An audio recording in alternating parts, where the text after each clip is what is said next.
기억난 거 첫 번째 무엇보다도 대한민국을 그 민주주의와 인권 국가, 그 다음에 한반도의 평화를 마련하는데 기여한 것은 누구보다도 자랑스러운 일이고, 실제적으로 IT 정보화를 마련해서 세계 IT 강국으로 만들었잖아요.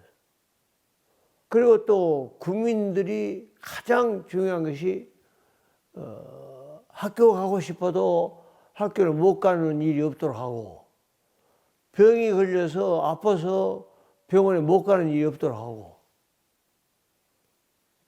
이런 모든 것을 그런 그 복지국가, 소위 국민기초생활보장법을 만들어서 의료, 연금, 고용, 산재, 4대 보험을 전면에 실시하게 되고, 그리고 지금 의료보험을 만들어서 세계가 부러워하잖아.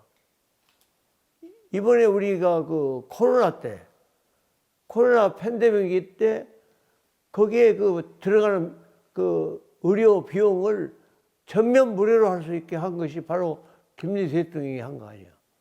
미국은 의료보험이 없잖아요.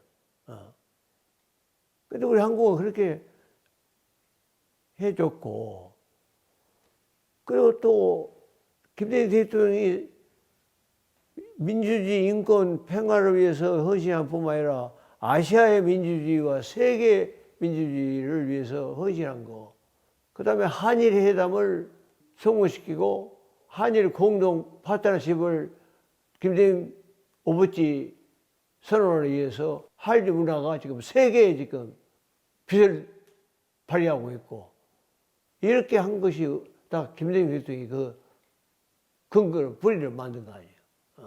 이런 큰 일을 해온 것이 결국 자랑스럽고, 또 노벨상을 받은 것이 우리 자라나는 국민들에게 하나의 자긍심을 갖게 하고, 또 우리 한국의 국위 서행하고 국격을 높이는데 큰 이바지를 했고, 이런 모든 걸 볼 때 어느 대통령이 이런 그 일을 해냈냐고.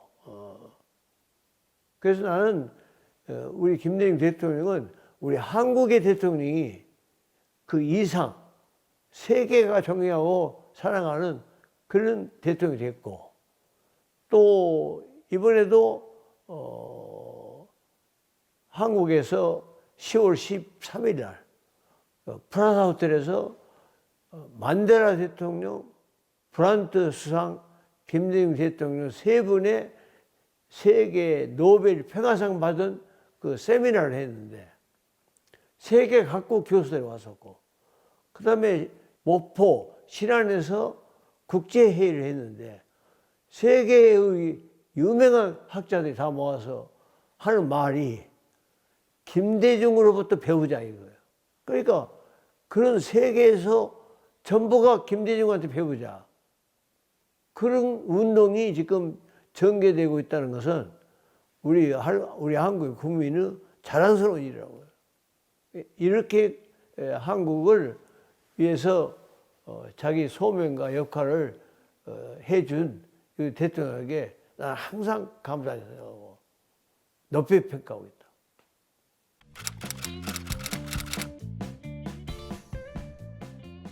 장관 된 사람은 박지원 실장하고 남궁인 장관, 또 한 사람은 한강호 실장. 그때 그 대통령 비서실장 전부서 1기를 그만두고 2기 선출할 때 대통령이 청와대에서 나를 불러서 2기 실장 정무수석을 누구를 하면 쓰겠느냐고 그렇게 이야기를 물어봤을 때, 내가 이야기하기를 한강호 의원을 이제는 외부에서 쓰지 말고 이제 내부에서 씁시다. 그래서 앞으로 4년 동안에 대통령을 보좌할 수 있는 사람이 그래도 대통령 옆에서 근무했던 사람이 낫습니다. 그렇게 해서 이제 한강호 실장을 추천했고, 그 다음에 정무수석을 남궁진 국회의원을 추천했어요. 그런데 그 사람들이 두 사람이 전부 보궐선거에서 국회의원이 됐었어. 한강호 실장도 구로에서 보궐선거가 됐고, 그 다음에 남궁진 장관은 광명에서 또 보궐선거 되고. 그런데 국회의원이 딱 됐는데 정무수석 비서실장 하나만 안 해. 국회의원이 더 나아. 그래서 그 두 분을 내가 설득을 했어. 그래서 우리가 정치하기 전부터 김대중 대통령 당선시켜서 우리가 노력한 사람 아니냐. 우리가 국회의원에 연전하지 말고 대통령을 잘 모시자. 그래서 두 분을 설득해서 그분들이 K 승낙하고 비서실장 정무수석을 했어. 그래서 앞으로 한강호 실장은 서울시장 출마하게 하고, 그리고 대통령이 남궁 수석을 문광부 장관을 시킨 것이야.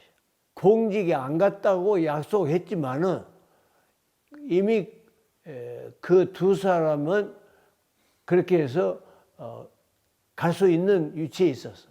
또 박지원 실장은 우리 비서 출신이 아니고, 그래서 우리가 공약했을 때 박 실장은 거기에 포함이 안 돼 있었어.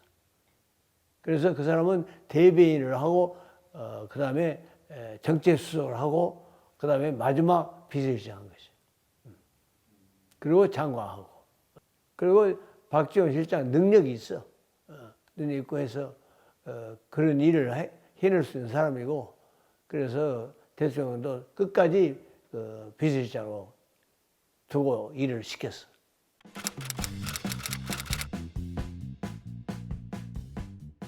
나는 아까도 이야기했지만 무엇을 하기 위해서 한 것이 아니라니까. 내가 정치를 하려고 했던 사람도 아니야. 오직 김대중 대통령이 대통령 되는 것만으로 나는 내 사명을 다 끝나고 그것으로 나는 만족하는 것이지, 내가 무엇이 되기 위해서 한 것은 아니란 말이야. 그러나 마지막에 내 여생에 내가 또 이런 사업을 해서 끝까지 대단히 그 발전과 그 계승을 위해서 내가 노력하고 내 생명 마지막까지 그 일을 내가 충실하겠다는 것이 내 일생의 하나의 신념이야. 각오고.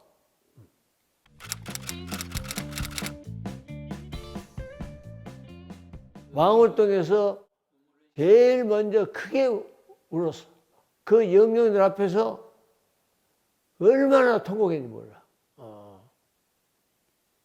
그만큼 김대중을 살리자, 김대중을 석방하라, 이것이 이제 시작이 돼서 데모가 했는데, 결국 그걸로 말미암아 결국 그 많은 학생들, 청년들 할 것 없이 그렇게 구타 당하고, 그러한 그 많은 총을 맞고 쓰러져 가는 그 애들에 대한 그 애통한 마음은 이루 말할 수 없지. 그래서 그때 묘에서 내가 볼 때는 제일 큰 눈물을 흘린 것을 내가 봤어. 또 한 번은 어머니 돌아가실 때. 어머니가 돌아가실 때 71년도 민주당 대통령, 신민당 대통령 후보 낙선 후 몇 개월 후에 어머님이 돌아가셨는데, 그때 그 눈물을 내가 흘린 것을 그때 봤어. 김대중 대통령이 훌륭한 점은 어머니, 아버지, 형제간, 그다음에 부부간, 그 자식들의 애정이 너무나도 컸어.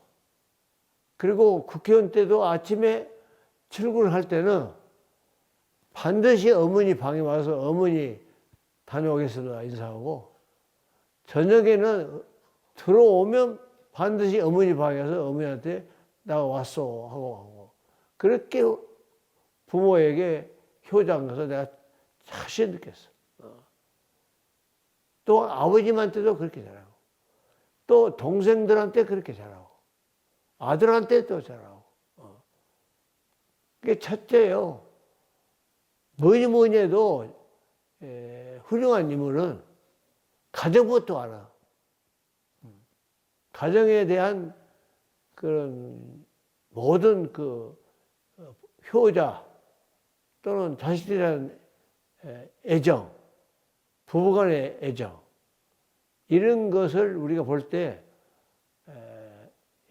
옛날부터 수신제가라고 말이 있듯이 먼저 가정에서부터 그런 그 하나의 조화, 일치, 그런 화합이 모든 인간의 하나의 조건이라고 봐. 내가 그때 그 어머니 돌아가실 때 그 방에서 엎드려서 어머니 붙잡고 울 때, 그때, 그리고 5.18 때 영년들 앞에 무릎 꿇고 영년들하고 눈물을 흘린 것은 두 번을, 그 눈물도 그저 눈물이 아니야. 그거를 내가 봤을 때 나도 또한 그런 눈물이 나올 적이었어.